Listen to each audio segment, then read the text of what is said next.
नमस्कार, जय Hind. Current affairs की इस सीरीज में एक बार पुनः आप सभी का स्वागत है। आज की इस वीडियो में 29 जुलाई 2024 से संबंधित प्रश्नों को आप देखेंगे, जिसमें बिहार राष्ट्रीय अंतर्राष्ट्रीय तीनों घटनाओं का संग्रह होगा और हमेशा की तरह तमाम जानकारी हम यहाँ पर आपको विस्तृत तौर पर देने वाले हैं। हम सेशन की शुरुआत करें, लेकिन उससे पहले जो पिछले वीडियो में एक प्रश्न आपसे पूछा गया था वो देख लेते हैं। प्रश्न था कि निम्नलिखित में से किस राज्य की विधानसभा में एंटी पेपर लीक बिल 2024 पास हुआ है। अच्छा, इसको लेकर जानकारी हमने दिया था। ये अभी हाल ही में बिहार विधानसभा में पास किया गया है और इसके तहत 1 करोड़ रुपए का जुर्माना और साथ 10 साल की सजा का प्रावधान किया गया है। और भी कई सारी चीजें थी जो कि इसको लेकर हमने आपको बतलाया था।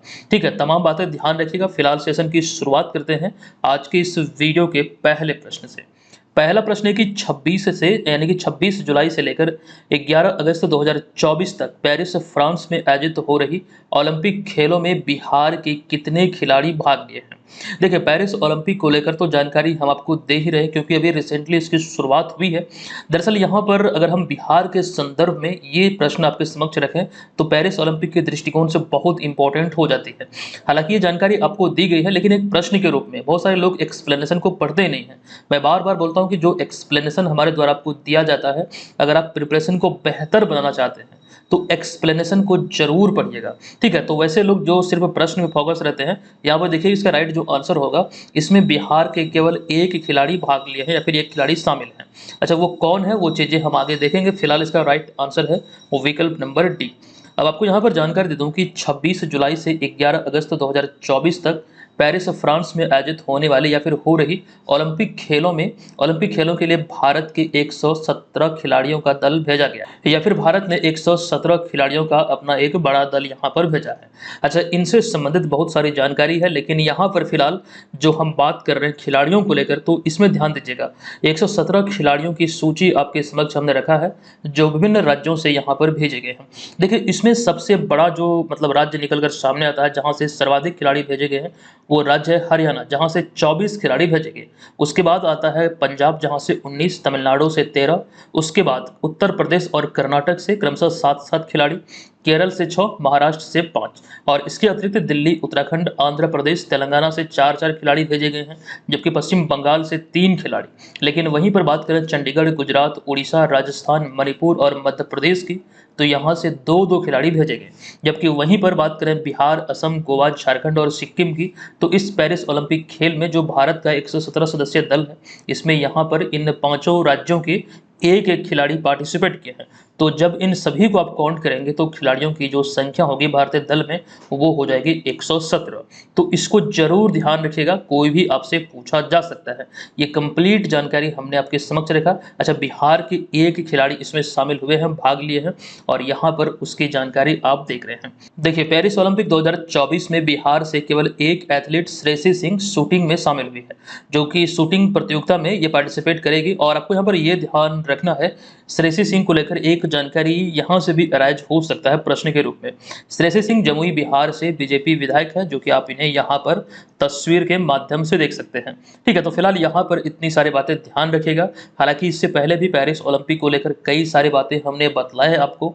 और एक बात यहाँ पर यह भी ध्यान रखिएगा कि पेरिस ओलंपिक खेल 2024 का जो शुभंकर है, ये क्या है, बहुत इंपॉर्टेंट हो जाता है। तो यह है ओलंपिक फ्रिज। हालांकि पेरिस ओलंपिक से संबंधित 1-2 प्रश्न और यहाँ पर आपको हम बतलाएंगे, लेकिन उससे पहले आते हैं दूसरे प्रश्न पे। ये दूसरा प्रश्न एक रैंकिंग से संबंधित है, IIRF की जो रैंकिंग है उससे। देखिए, दूसरा प्रश्न है कि भारतीय संस्थागत रैंकिंग फ्रेमवर्क यानी कि IIRF ने हाल ही में शीर्ष केंद्रीय विश्वविद्यालयों की रैंकिंग जारी की है। बताएं कि इस रैंकिंग में शामिल बिहार के एकमात्र डॉक्टर राजेंद्र प्रसाद केंद्रीय कृषि विश्वविद्यालय को कौन सा स्थान मिला है। इस रैंकिंग की बात करें, जो खास करके भारत के शीर्ष केंद्रीय विश्वविद्यालयों की एक रैंकिंग है, और इसमें बिहार के एकमात्र विश्वविद्यालय डॉक्टर राजेंद्र प्रसाद कृषि विश्वविद्यालय को 7वीं स्थान मिला या फिर 7वां रैंक मिला है। अतः विकल्प नंबर ए इस प्रश्न का राइट आंसर हो जाएगा। अब यहाँ पर आपको जानकारी दे दूं कि इंडियन इंस्टीट्यूशनल रैंकिंग फ्रेमवर्क यानी कि IIRF, ये इसका पूरा नाम होता है। आप लोग ये भी ध्यान रखिएगा। और नवीनतम रैंकिंग की बात करें जो हालिया जारी है, तो केंद्रीय विश्वविद्यालयों की इस रैंकिंग में बिहार से एकमात्र डॉक्टर राजेंद्र प्रसाद केंद्रीय कृषि विश्वविद्यालय पूसा समस्तीपुर को 7वां रैंक मिला है। अच्छा, इस तरह के प्रश्न बहुत ही इंपॉर्टेंट होते हैं। अच्छा, एक लिहाज से ये भी इंपॉर्टेंट हो जाता है कि यह इतिहास में, या फिर यूं कहें बिहार के इतिहास में पहली बार है जब किसी विश्वविद्यालय को, बिहार से किसी विश्वविद्यालय को IIRF यानी कि इंडियन इंस्टीट्यूशनल रैंकिंग फ्रेमवर्क में, मतलब इसके रैंकिंग में इतना शीर्ष स्थान प्राप्त हुआ है। तो इस लिहाज से भी ये प्रश्न बहुत इंपॉर्टेंट हो जाती है।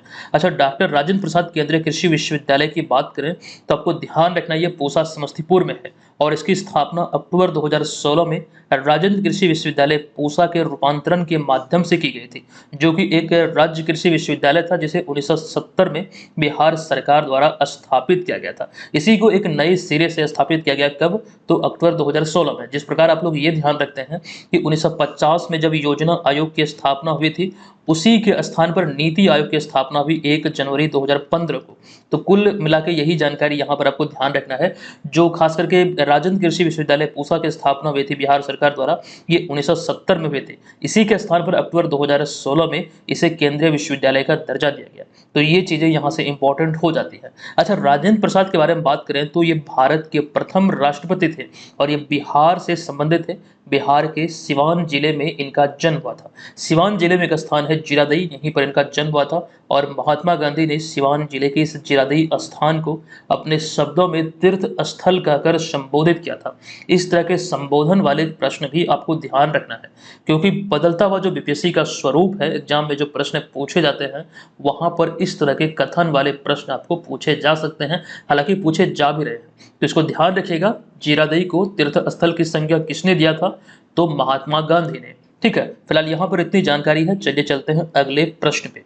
अब यहाँ पर अगला तीसरा प्रश्न है कि 26 जुलाई से 11 अगस्त 2024 तक पेरिस फ्रांस में आयोजित होने वाले या फिर आयोजित हो रही ओलंपिक खेल ग्रीष्मकालीन ओलंपिक खेलों का कौन सा संस्करण है?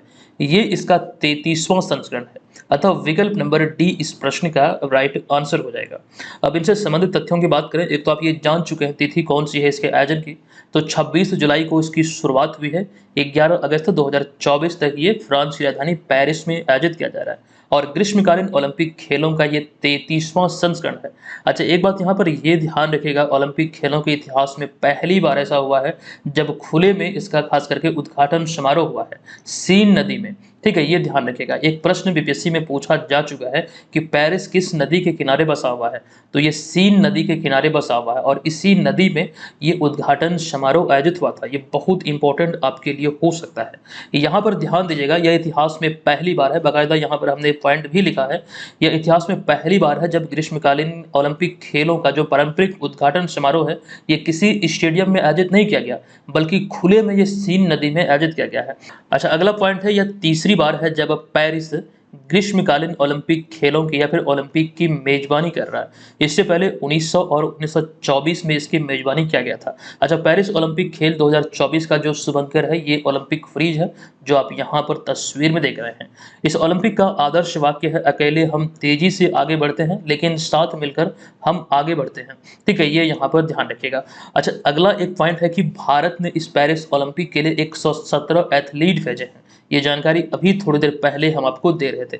अच्छा, पेरिस ओलंपिक को लेकर बहुत सारी जानकारी और भी हम आपको देंगे आने वाले समय में, लेकिन फिलहाल ये ध्यान रखिए, अभी हम आपको एक जानकारी ये दे रहे हैं कि भारत के लिए एक गुड न्यूज है। पेरिस ओलंपिक में मेडल का जो खाता है वो भारत का खुल चुका है।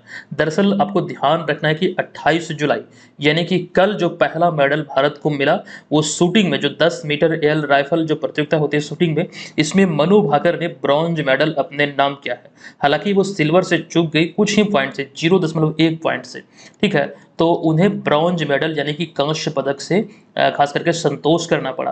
ये बहुत इंपॉर्टेंट हो जाएगी तमाम मेडल। अच्छा, इसको लेकर जानकारी हम देते रहेंगे, जैसा कि पिछली बार जो टोक्यो ओलंपिक हुआ था 2020-21 वाला, वहां पर हमने बताया था। आई होप यहाँ पर जो हमने लिखा है वो चीज़ें आपको दिख रहा है। आइए टोक्यो ओलंपिक को लेकर कुछ बातें यहाँ पर मैं आपको बता दूं।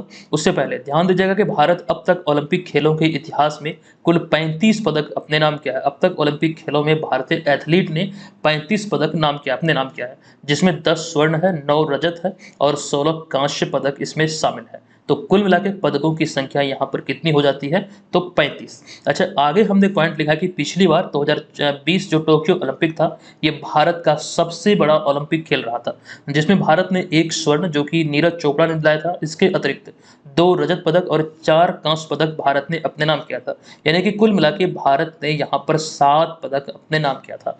ध्यान दीजिएगा, यहाँ पर एक मैं आपको जानकारी ये भी दे दूं, दरअसल अगर हम बात करें इस वर्ष जो खास करके केंद्रीय बजट पेश हुआ, तो रिसेंटली जितने भी एग्जाम आयोजित हुए हैं वहां पर ये देखने को मिला है कि जो बजट वाला प्रश्न बना है, एक तो अभी 2024-25 को लेकर ध्यान से ये बातों को समझिएगा, अभी 2024-25 को लेकर बजट मतलब जारी हुआ है, लेकिन एग्जाम जो अभी के समय में आयोजित हुआ है वहां पर सामान्य रूप से देखा जाए तो 2023 से 24 वाला बजट से प्रश्न बनना था, स्वाभाविक रूप से देखा जाए तो। लेकिन प्रश्न कहां से बना है, तो बना है 2022-23 वाले बजट से, यानी कि पीछे जाके प्रश्न पूछा गया है। तो एक तो ये पेरिस ओलंपिक 2024 को आपको डिटेल में पढ़ना ही पढ़ना है, लेकिन इसके अतिरिक्त जो टोक्यो ओलंपिक था 2020 वाला, इसको भी बारीकी से समझना है, ध्यान रखना है, क्योंकि यहाँ से भी प्रश्न अराइज हो सकते हैं आपके एग्जाम में। अगला हमारा चौथा प्रश्न है कि पेरिस ओलंपिक 2024 में पहला स्वर्ण पदक किस देश ने अपने नाम किया है। देखिए, पेरिस ओलंपिक खेल 2024 में पहला स्वर्ण पदक चाइना ने अपने नाम किया, अथवा विकल्प नंबर सी यहाँ पर इस प्रश्न का राइट आंसर हो जाएगा। देखिए, यहाँ पर 2 प्रश्न अराइज होता है। अगर बात यहाँ पर हो कि स्वर्ण पदक किस टीम ने अपने नाम किया है, मतलब कि इस पेरिस ओलंपिक 2024 में, तो इस वाले पॉइंट को देखिएगा। पेरिस ओलंपिक 2024 में चाइनीज टीम शूटिंग ने 10 मीटर राइफल मिक्स्ड इवेंट में चैंपियन बनी और इस ओलंपिक में पहला स्वर्ण पदक अपने नाम किया। ठीक है, ये तो स्वर्ण पदक को लेकर बात हुई, लेकिन ओवरऑल आपसे अगर ये पूछा जाए एग्जाम में कि पेरिस ओलंपिक 2024 में पहला पदक किसने अपने नाम किया, चाहे वो कोई भी पदक हो, यहाँ पर उस पॉइंट को हमने आपके समक्ष रखा है। जबकि इस इवेंट में रिपब्लिक ऑफ कोरिया दूसरे और कजाकिस्तान तीसरे स्थान पर रहे। ठीक है, ये इस इवेंट को लेकर बात हो रही है। तो इस इवेंट को देखें तो सबसे पहले जो इवेंट ये था, जो टीम शूटिंग इवेंट, इसमें कांस्य पदक विजेता पहले घोषित होता है, ठीक है, जो तीसरे नंबर पर होता है। तो इस लिहाज से ये वाला पॉइंट देखिएगा, पेरिस ओलंपिक 2024 का जो पहला पदक जो कि कांस्य पदक था इसी इवेंट में, ये कजाकिस्तान ने अपने नाम किया है। पहले घोषणा होती है कांस्य पदक विजेता की और उसके बाद प्रथम व द्वितीय स्थान की घोषणा हो जाती है। ठीक है, तो ऐसे में इस लिहाज से ध्यान रखना है कि पदक की जो शुरुआत हुई पेरिस ओलंपिक में, ये कजाकिस्तान ने खाता खोला। ठीक है, तो फिलहाल यहाँ पर इतनी सारी बातें ध्यान रखिएगा। अच्छा, अब यहाँ पर हम चलते हैं अगले प्रश्न पे, लेकिन उससे पहले आपको बता दूं कि अगर आप 17वीं बीपीएससी प्रीलिम्स एग्जाम की प्रिपरेशन में हैं और घर बैठे अपनी तैयारी कर रहे हैं, तो हमारे एप्लीकेशन के माध्यम से आप बेहतरीन तरीके से तैयारी कर सकते हैं। आपको सबसे पहले तो ये ध्यान रखना पड़ेगा कि 30 सितंबर को आपका एग्जाम है। भले ही ये डेट हो सकता है कि आगे बढ़ जाए, लेकिन आपको फिलहाल यही तिथि मान के चलना है। और इस एग्जाम को ध्यान रखते हुए आपके एप्लीकेशन पे, जो बीएम ऑनलाइन लर्निंग एप्लीकेशन पे बीपीएससी का ये कोर्स चल रहा है, इसमें कंप्लीट स्टडी नोट्स आपको आपकी प्रारंभिक परीक्षा के लिए मिल जाएगा। आप इस कोर्स को एप्लीकेशन पे जाके परचेज कर सकते हैं। इस कोर्स की खास विशेषता यहाँ पर यह है कि तमाम जो मटेरियल है इसमें आपको मिल ही रहा है। जो करंट अफेयर्स की सीरीज आप लोग फॉलो करते हैं, ये भी कोर्स इसी में आपको मिल जाएगा। अगर आप ये बीपीएससी वाले कोर्स लेते हैं तो करंट अफेयर्स का तमाम जो मटेरियल है वो इसमें मिलेगा। इसमें टेस्ट सीरीज भी है, जो कि आपको 130 से अधिक टेस्ट पेपर इसमें मिलेंगे, जो कि 40 इसमें फुल लेंथ है, 90 प्लस सेक्शनल टेस्ट है और करंट अफेयर्स के अनलिमिटेड टेस्ट हैं जो आपको इस कोर्स में मिलेगा। इस कोर्स में अभी दरअसल एक ऑफर आई है, क्योंकि अब जो हमारा बीपीएससी मेकर का परिवार है, हम सब का परिवार अब 2 लाख के आंकड़ों को पार कर चुका है। तो इसी अवसर पर हमारे टीम की तरफ से एक धमाका ऑफर आप सबों के लिए है। बीपीएससी मेकर द्वारा अब तक ये दिया जाने वाला सबसे बड़ा ऑफर है। बस आपको क्या करना है, एप्लीकेशन डाउनलोड कीजिए बीएम ऑनलाइन लर्निंग, इस वाले कोर्स को परचेज कीजिए। परचेज करते समय आपको कूपन कोड अप्लाई करना है BM200, जिसके बाद महज 199 रुपये में तमाम स्टडी मटेरियल का आप लाभ उठा पाएंगे। और इस कोर्स की सबसे बड़ी विशेषता यहाँ पर यह भी है कि करंट अफेयर्स का 2023 से जनवरी 2023 से अब तक का सारा मटेरियल आपको मिल जाएगा, डेली, मंथली और ईयरली, जिसके माध्यम से आपकी प्रिपरेशन बहुत अच्छे तरीके से हो पाएगी। और तमाम पीडीएफ फाइल को आप प्रिंट भी कर सकते हैं। ये तमाम चीज़ें आपको एप्लीकेशन पे ही मिलेगी और ये ऑफर 1 अगस्त मध्य रात्रि तक आपके लिए उपलब्ध है। ध्यान रखेंगे, BM200 ये कूपन कोड आपको अप्लाई करना है। आ चुके हैं हम यहाँ पर 5वें प्रश्न पे। प्रश्न है कि निम्नलिखित में से किस स्थल को यूनेस्को की विश्व धरोहर स्थलों की सूची में भारत के 43वें स्थल के रूप में शामिल किया गया है। मोस्ट इंपॉर्टेंट प्रश्नों की श्रेणी में आप इसे रखेंगे। इसमें जो विकल्प में आपको दिख रहा है इसमें से राइट आंसर होगा मोईदाम या फिर मोईदम। विकल्प नंबर ए इस प्रश्न का राइट आंसर होगा। अब ये होता क्या है क्या, वो चीजें यहाँ पर आप देखिए। देखिए, हाल ही में नई दिल्ली में यूनेस्को की 46वीं विश्व धरोहर समिति सत्र की बैठक आयोजित हुई थी। कब से कब तक? 21 को इसकी शुरुआत हुई, 31 जुलाई 2024 तक ये आयोजित होना है। और इस दौरान असम में अहोम राजवंश के मोईदाम को आधिकारिक तौर पर सांस्कृतिक श्रेणी में भारत का 43वां विश्व धरोहर स्थल के रूप में शामिल किया गया। और यह 700 साल पुराना एक टीला है जो कि एक दफन स्थल है, जो आप यहाँ पर देख रहे हैं। दरअसल मोईदाम जो यहाँ पर शब्द का प्रयोग किया गया है, एक्चुअली मैं भी इसका अर्थ नहीं जान रहा था। तो जब मैंने इसे गूगल पर सर्च किया तो हमें इसको लेकर ये जानकारी मिला, मोईदाम जो होता है ये आत्मा के लिए एक घर या फिर एक दफन स्थल, इस प्रकार से इसका एक शाब्दिक अर्थ हमें मिला। तो ध्यान रखिएगा, इसको 43वें स्थल के रूप में, भारत के 43वें स्थल के रूप में विश्व धरोहर स्थलों की सूची में शामिल किया गया है। तो ये तो एक इंपॉर्टेंट जानकारी हो जाती है। लेकिन रिसेंटली जब हम आपको इसी को लेकर जानकारी दे रहे थे कुछ समय पहले, जब इसका 45वां सत्र आयोजित हुआ था, कहाँ पर आयोजित हुआ था, ये तमाम चीजें आप लोगों को मालूम होगा। और ये 45वां सत्र भारत के लिए बहुत इंपॉर्टेंट था। यहाँ पर इस वाले पॉइंट पर ध्यान दीजिएगा कि हाल ही में विश्व धरोहर समिति का 45वां सत्र 10 से 25 सितंबर 2023 तक रियाद सऊदी अरब में आयोजित किया गया था। जब सितंबर 2023 में हम आपको इसी सीरीज में पढ़ा रहे थे तो वहां पर आपको हमने बतलाया था। तो यहीं पर यहाँ पर ध्यान दीजिएगा इस वाले पॉइंट को। यहीं पर इस सूची में शांति निकेतन जो कि पश्चिम बंगाल में, इसको 41वें, और कर्नाटक स्थित होयसल मंदिर के या फिर होयसल के जो पवित्र मंदिर समूह है, इसे 42वें स्थल के रूप में इसमें शामिल किया गया था, ये यूनेस्को के विश्व धरोहर स्थलों की सूची में। तो कुल मिला के अगर हम 3 नए स्थलों की बात करें तो इसमें 41वां कौन है, तो शांति निकेतन पश्चिम बंगाल का। और 42वां कौन है, तो कर्नाटक का जो होयसल का जो पवित्र मंदिर समूह है इसको। और नवीनतम 43वां स्थल कौन है, मोईदाम असम, ये ध्यान रखिएगा। अच्छा, यहाँ पर एक सवाल ये भी अराइज होगा कि इसमें पहली बार किसे शामिल किया गया था। तो पहली बार 1983 में अजंता की गुफाएं, एलोरा की गुफाएं, ताजमहल और आगरा के किले को ये यूनेस्को की विश्व विरासत स्थलों की सूची में शामिल किया गया था, या फिर यूनेस्को की विश्व धरोहर स्थलों की सूची में शामिल किया गया था। ये यहाँ पर आप लोग ध्यान रखिए, बहुत इंपॉर्टेंट है ये सारे पॉइंट। अच्छा, आगे बढ़ेंगे, बिहार को लेकर आपको जानकारी दे दें। अगर आपसे ये पूछा जाए कि यूनेस्को के विश्व धरोहर स्थल बिहार में कितने हैं, तो 2 हैं। आप लोगों को मालूम होगा, कई बार हमने बताया है। एक तो महाबोधि मंदिर बोधगया वाला 2002 में इसमें शामिल हुआ। और अगर समग्र रूप से देखें तो बिहार का ये 23वां स्थल है, 23वें स्थल के रूप में इसमें शामिल हुआ। और दूसरा स्थल 2016 में इसमें शामिल हुआ, नालंदा महाविहार। और आपको ये ध्यान रखना है कि ये 33वें स्थल के रूप में शामिल हुआ है। अच्छा, रिसेंटली 19 जून 2024 को नालंदा विश्वविद्यालय का जो परिसर का नए तरीके से खास करके इसका पुनरुत्थान किया गया, इसका उद्घाटन अभी नरेंद्र मोदी द्वारा किया गया था। कब, तो 19 जून 2024 को, ये ध्यान रखिएगा। और वहां पर भी इस प्रश्न को लेकर हमने जानकारी दिया था कि जब इसका उद्घाटन हुआ था, बताइए कि नालंदा महाविहार को या फिर नालंदा विश्वविद्यालय को कब इसे यूनेस्को की ये विश्व धरोहर स्थलों की सूची में शामिल किया गया था, तो वर्ष 2016 में।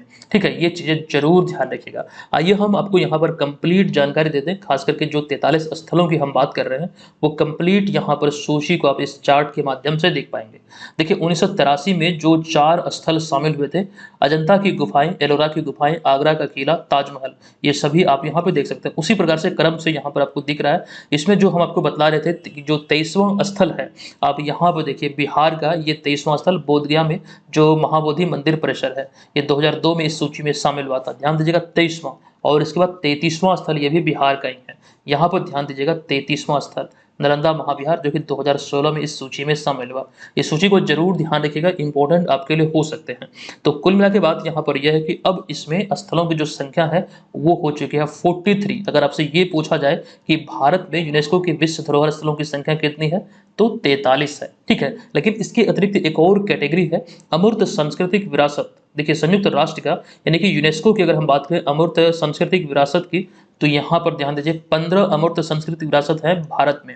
ठीक है, और रिसेंटली 2023 में इसमें शामिल कौन हुआ है, गरबा नृत्य गुजरात का। ठीक है, इसमें 15 इसमें शामिल है इस यूनेस्को अमूर्त सांस्कृतिक विरासत में।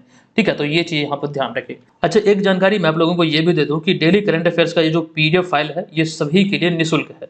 आपको एप्लीकेशन पे ये तमाम पीडीएफ फाइल मिलेंगे। आप वहां पर डेली करंट अफेयर्स के तमाम पीडीएफ फाइल को एप्लीकेशन पे जाकर डाउनलोड कर पाएंगे। ठीक है, ये सभी के लिए अब निःशुल्क है। हालांकि जो मंथली वाला आता है वो आपको कोर्स में ही वहीं पर एप्लीकेशन पे मिलेगा, लेकिन डेली वाला जो पीडीएफ है ये अब सभी लोग इसको फ्री में डाउनलोड कर पाएंगे। अब देखिए यहाँ पर अगला छठा प्रश्न है कि जमीनी स्तर पर खेलों को बढ़ावा देने के उद्देश्य से सरकार की बजट 2024 में, या फिर सरकार ने, यहाँ पे की नहीं बल्कि ने होगा, मिस टाइपिंग हुआ है, सरकार ने बजट 2024-25 में खेलो इंडिया परियोजना के लिए कितनी राशि का आवंटन किया है। देखिए इसमें अगर हम राशि के आवंटन की बात करें तो इसका राइट आंसर होगा विकल्प नंबर डी, 900 करोड़ रुपए का आवंटन किया गया है। अतः विकल्प नंबर डी यहाँ पर इस प्रश्न का राइट आंसर होगा। अच्छा, यहाँ पर हम आपको बजट को लेकर जानकारी नहीं देंगे, बजट को लेकर ऑलरेडी हमने 2 वीडियो अपलोड कर दिया है। एक तो ये वाला वीडियो था जो कि बिहार के संदर्भ में हमने सारी जानकारी आपको दिया था, इसको जरूर देख लीजिएगा अगर आप लोग अभी तक इसे नहीं देख पाए हैं। और इसके अतिरिक्त एक और वीडियो था जिसमें हमने प्रश्न और आंसर करवाए थे, जो महत्वपूर्ण प्रश्न बजट से निकलकर सामने आते हैं वो सभी इसमें हमने आपको बतलाए हैं। और हमने ये भी प्रूफ आपको दिखलाया था कि रिसेंटली 28 से 29 जून वाला जो एग्जाम आयोजित हुआ है बीपीएससी हेडमास्टर वाला, ये दोनों सत्र में बजट से 5 प्रश्न डायरेक्टली पूछे गए हैं। तो बजट को पढ़ना बहुत ही आवश्यक है, इस वीडियो को जरूर देख लीजिएगा। एक प्रकार से यहाँ पे बहुत सारी चीजें सीखने को मिलेगा और एक प्रकार से प्रैक्टिस भी आपका हो जाएगा। चलिए फिलहाल यहाँ पर 7वां प्रश्न है कि बजट 2024 में पीएम मुद्रा योजना के तहत कारोबारियों को मिलने वाले ऋण को 10 लाख से बढ़ाकर 20 लाख किया गया है। हमने आपसे पूछ लिया कि बताएं कि पीएम मुद्रा योजना की शुरुआत कब हुई थी। बहुत इंपॉर्टेंट प्रश्न है। एक तो बजट को लेकर ये ध्यान रखें कि पीएम मुद्रा योजना की जो खास करके सीमा है 10 लाख ऋण देने की, उसे बढ़ाकर दोगुना किया गया है, 20 लाख किया गया है। लेकिन आपसे पूछा गया है कि पीएम मुद्रा योजना की शुरुआत कब हुई थी, तो राइट आंसर होगा इसकी शुरुआत हुई थी 8 अप्रैल 2015 में। अतः विकल्प नंबर ए इस प्रश्न का करेक्ट आंसर है। नेक्स्ट प्रश्न है कि निम्नलिखित में से कहां विश्व की सबसे ऊंची सुरंग सिंकुन लाट टनल का निर्माण कार्य का उद्घाटन किया गया है। देखिए ये जो संबंधित है यह है लद्दाख से, और विकल्प नंबर सी इस प्रश्न का राइट आंसर होगा। आपको जानकारी दे दूं कि कारगिल विजय दिवस की 25वीं वर्षगांठ पर 26 जुलाई 2024 को प्रधानमंत्री नरेंद्र मोदी ने लद्दाख के कारगिल में पहला विस्फोट कर ये दुनिया की सबसे ऊंची सुरंग सिंकुन लाट सुरंग के निर्माण कार्य की शुरुआत की है। ठीक है, ये दुनिया की सबसे ऊंची सुरंग होगी। अच्छा, कुछ जानकारी और यहाँ पर हम आपको देंगे, फिलहाल उससे पहले इस सुरंग की सबसे पहले हम बात कर लेते हैं। यह सुरंग की जो लंबाई होगी ये 4.1 किलोमीटर होगी, जिसमें जुड़वा ट्यूबें होगी, यानी कि 2 लेन का होगा। और आपको ये ध्यान रखना, यह निमो पुदुम दारचा रोड पर लगभग 15,800 फीट की ऊंचाई पर स्थित होगी। जब यह बनकर तैयार होगा ये दुनिया की सबसे ऊंचाई पर बनने वाला ये सुरंग होगा, ये ध्यान रखिएगा। और एक पॉइंट यहाँ पर यह भी निकल कर आता है कि इस परियोजना की जो जिम्मेदारी है वो सीमा सड़क संगठन यानी कि बीआरओ को दी गई है। ठीक है, ये यहाँ पर ध्यान रखना है। आगे चलते हैं, यहाँ पर एक जानकारी मैं आपको सेला सुरंग को लेकर दे दूं। दरअसल इसको लेकर रिसेंटली इसी वर्ष मार्च महीने में हमने जानकारी दिया था। नरेंद्र मोदी ने हाल ही में 9 मार्च 2024 को अरुणाचल प्रदेश की राजधानी ईटानगर में सेला टनल यानी कि सेला सुरंग का उद्घाटन किया था। हालांकि अब तक दुनिया के सबसे ऊंचाई पर यह बनी लंबी सुरंग है जो 13,000 फीट पर बनाई गई, जिसकी जो लंबाई है ये 11.84 किलोमीटर है। अगर बात करें दुनिया में सबसे ऊंचाई पर बनी सुरंग की तो अब तक ये सेला सुरंग है। लेकिन जब ये बनकर तैयार हो जाएगा, इसकी जो हम बात कर रहे हैं यहाँ पर सिंकुन लाट सुरंग की, तो ये हो जाएगा जो कि 15,800 फीट पर होगा। ये चीजें यहाँ पर ध्यान रखने योग्य है। जब ये बनकर तैयार होगा तो ये दुनिया की सबसे ऊंचाई पर स्थित ये सुरंग होगा।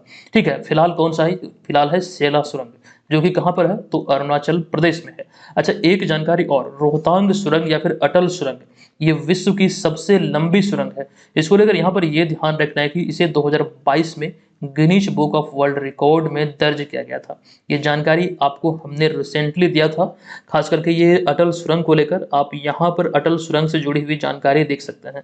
इसकी जो लंबाई की बात करें तो 9.2 किलोमीटर, ये दुनिया की सबसे लंबी सुरंग है। ठीक है, ये ध्यान रखिएगा। डिटेल इन्फॉर्मेशन दी गई है, आप लोग चाहें तो इसे पढ़ सकते हैं। ध्यान रखिएगा ये हिमाचल प्रदेश में है। फिलहाल इसे हम स्किप करते हैं, चलते हैं अगले प्रश्न पे। ये प्रश्न है कि हाल ही में 25 जुलाई 2024 को भारतीय सेना की टुकड़ी उलान बटोर मंगोलिया में आयोजित होने वाले बहुराष्ट्रीय सैन्य अभ्यास खान क्वेस्ट के लिए रवाना हुई है। बताएं कि यह कब से कब तक आयोजित होगी। तो इसका जो राइट आंसर है यह है विकल्प नंबर डी, यानी कि 27 जुलाई से 9 अगस्त 2024 तक ये उलान बटोर मंगोलिया में आयोजित होगा। वही चीजों को हमने यहाँ पे लिखा है कि उलान बटोर मंगोलिया में यह बहुराष्ट्रीय सैन्य अभ्यास खान क्वेस्ट 27 जुलाई से 9 अगस्त 2024 तक आयोजित किया जाएगा। हालांकि जो भी बातें यहाँ से निकल कर आएगी वो हम आगे आपको अवश्य बतलाएंगे, लेकिन मंगोलिया को लेकर यहाँ पर आपको जानकारी दे दें। अभी रिसेंटली एक युद्धाभ्यास हुआ था, वो आप यहाँ पर देखेंगे। अतिरिक्त जानकारी में हालांकि ये तमाम बातें आपको बतलाई गई है। ध्यान रखेंगे, हाल ही में भारत और मंगोलिया के बीच संयुक्त सैन्य अभ्यास नोमैडिक एलिफेंट का 16वां संस्करण उमरोई मेघालय के विदेशी प्रशिक्षण नोड में आयोजित किया गया था। कब? तो 3 से लेकर 16 जुलाई 2024 तक ये दोनों देशों के मध्य आयोजित होने वाला द्विपक्षीय संयुक्त सैन्य अभ्यास है। यानी कि आपको यहाँ पर यह ध्यान रखना है कि एक वर्ष ये भारत में होता है और अगले वर्ष ये मंगोलिया में होता है। हालांकि इसका पिछला 15वां संस्करण जो हुआ था ये 17 से 31 जुलाई 2023 तक ये मंगोलिया में आयोजित किया गया था। तो बात यहाँ पर यह है, तिथि आप लोग तो ध्यान रखेंगे ही, लेकिन बहुत इंपॉर्टेंट ये भी हो जाता है जो खास करके अभ्यास का नाम होता है, जो कि नोमैडिक एलिफेंट जो अभ्यास है ये भारत और मंगोलिया के बीच आयोजित होता है। और इस तरह के अभ्यास के नाम वाले प्रश्न कई बार एग्जाम में पूछे गए हैं। आप यहाँ पर देख सकते हैं, कंप्लीट वो चार्ट आपके समक्ष है। जैसे कि नोमैडिक एलिफेंट की बात करें, यहाँ पर आपको दिख रहा है। ये तमाम बातें अक्सर जब भी इस प्रकार के प्रश्नों की चर्चा होती है तो ये स्लाइड हम आपको अवश्य बतलाते हैं, क्योंकि कॉमन रूप से यहाँ से कई बार प्रश्न पूछे गए हैं। सभी को ध्यान रखिएगा। फिलहाल हम चलते हैं आगे अगले प्रश्न पे। 10वां प्रश्न है कि 22 जुलाई 2024 को वित्त मंत्री निर्मला सीतारमण द्वारा आर्थिक समीक्षा 2023-24 में वित्तीय वर्ष 2024-25 के लिए सकल घरेलू उत्पाद यानी कि ग्रॉस डोमेस्टिक प्रोडक्ट अर्थात जीडीपी की वृद्धि दर कितना रहने का आकलन किया गया है। जो नवीनतम आर्थिक सर्वेक्षण की रिपोर्ट है 2023-24 वाला, तो इसके अनुसार अगर हम बात करें तो राइट आंसर होगा विकल्प नंबर ए, यानी कि जो जीडीपी वृद्धि दर है ये जो रहने का आकलन किया गया है ये 6.5% से लेकर 7% रहने का आकलन किया गया है। ए नंबर इस प्रश्न का राइट आंसर हो जाएगा। नेक्स्ट 11वां प्रश्न है कि हाल ही में खबरों में रहा त्रिपूत क्या है? त्रिपूत निम्नलिखित में से क्या है? देखिए, त्रिपूत आई थिंक आप लोगों ने सोशल मीडिया में जरूर देख लिया होगा, एक प्रकार का ये युद्धपोत है। अब विकल्प नंबर ए यहाँ पर इसका राइट आंसर होगा। अब आपको यहाँ पर जानकारी दे दूं, फिलहाल यहाँ पर ध्यान रखिएगा, ए नंबर इसका राइट आंसर है। ध्यान दीजिएगा, गोवा शिपयार्ड लिमिटेड ने आईएनएस त्रिपूत युद्धपोत लॉन्च किया है। इसके पीछे जो स्टोरी है इस वाले पॉइंट में हमने लिखा, दरअसल गोवा शिपयार्ड लिमिटेड द्वारा भारतीय नौसेना के लिए रूस से प्रौद्योगिकी हस्तांतरण के साथ निर्माणाधीन 2 उन्नत फ्रिगेट में से पहला आईएनएस त्रिपूत को 23 जुलाई 2024 को पानी में उतारा गया या फिर पानी में लॉन्च किया गया। ये ध्यान रखिएगा, रूस से जो प्रौद्योगिकी हस्तांतरण है मतलब एक समझौता हुआ है और इसके तहत कुल मिला के 4 ये फ्रिगेट तैयार करना है, जिसमें यहाँ पर आप देख रहे हैं कि भारत सरकार ने अक्टूबर 2016 में रशिया से 4 फ्रिगेट का अनुबंध किया था, जिनमें 2 रशिया में और 2 गोवा शिपयार्ड लिमिटेड में बनाया जाएगा। ठीक है, ये एक अनुबंध है जो कि भारत और रशिया के बीच हुआ था और इसी के तहत अभी हाल ही में आईएनएस त्रिपूत को लॉन्च किया गया है। यहाँ पर देखिएगा, हालांकि गोवा शिपयार्ड लिमिटेड द्वारा तैयार यह तलवार क्लास फ्रिगेट जो कि ये नवा युद्धपोत है ओवरऑल अगर हम बात करें, और इसे बनाने का जो काम शुरू हुआ था ये 29 जनवरी 2001 को हुआ था। अच्छा, यहाँ पर आपके मन में अब ये सवाल उठ रहा होगा, सर ये फ्रिगेट या फिर फ्रिगेट होता क्या है? तो फ्रिगेट को लेकर यहाँ पर आसान शब्दों में हमने आपके समक्ष कुछ बातों को रखा है। यह एक मध्यम आकार की युद्धपोत या फिर नौका होती है जिसे तेज गति और फुर्ती से दिशा बदलने की दृष्टि से तैयार किया जाता है या फिर निर्मित किया जाता है। तो यहाँ पर ध्यान दीजिए, इसमें जो खास करके ये गोवा शिपयार्ड लिमिटेड में बनाया जाना है, तो इसमें से पहला जो फ्रिगेट है जिसका नाम क्या है, तो त्रिपूत, ये अभी हाल ही में लॉन्च किया गया 23 जुलाई 2024 को। ठीक है, एक और लॉन्च होगा, जब होगा तो हम आपको जानकारी जरूर देंगे। फिलहाल चलते हैं अगले प्रश्न पे। प्रश्न है कि केंद्र सरकार द्वारा चलाई जा रही जियो पारसी योजना का मूल उद्देश्य निम्नलिखित में से क्या है? तो इसका राइट आंसर है, जो भारत में पारसियों की आबादी जो घट रही है तेजी से, तो इस आबादी घटने की मतलब जो प्रक्रिया है उसे रोकना और पारसियों की आबादी को बढ़ाना, ये इसका एक मूल उद्देश्य है। इसी को लेकर ये जियो पारसी योजना चलाई जा रही है भारत सरकार की तरफ से। अभी हाल ही में खबरों में इसलिए है क्योंकि इसमें कुछ बदलाव भी देखने को मिले हैं, जिस वजह से इसमें कुछ संशोधन हुआ है, तो जिस वजह से खबरों में है। अतः विकल्प नंबर बी यहाँ पर इस प्रश्न का राइट आंसर होगा। फिलहाल आज के इस वीडियो को हम समाप्त करते हैं, और जो जानकारी हम आपको ऑफर को लेकर दे रहे थे, इस वाले कूपन कोड को अप्लाई कीजिएगा, BM200 महज 199 रुपये में तमाम स्टडी मटेरियल को आप 1 साल तक के लिए प्राप्त कर पाएंगे और पिछला 1 साल का निःशुल्क आपको मिल जाएगा। आज के इस वीडियो का प्रश्न है कि हालिया जारी हैंडले पासपोर्ट इंडेक्स 2024 के अनुसार देश और रैंकिंग का कौन सा मिलान निम्नलिखित में से सत्य है? आपको ये प्रश्न को लेकर जानकारी कल हमने दिया था, कमेंट बॉक्स में जाइए, हमें बताइए इसका राइट आंसर क्या होगा। हम मिलते हैं आपसे नेक्स्ट वीडियो में, तब तक के लिए धन्यवाद, जय हिंद।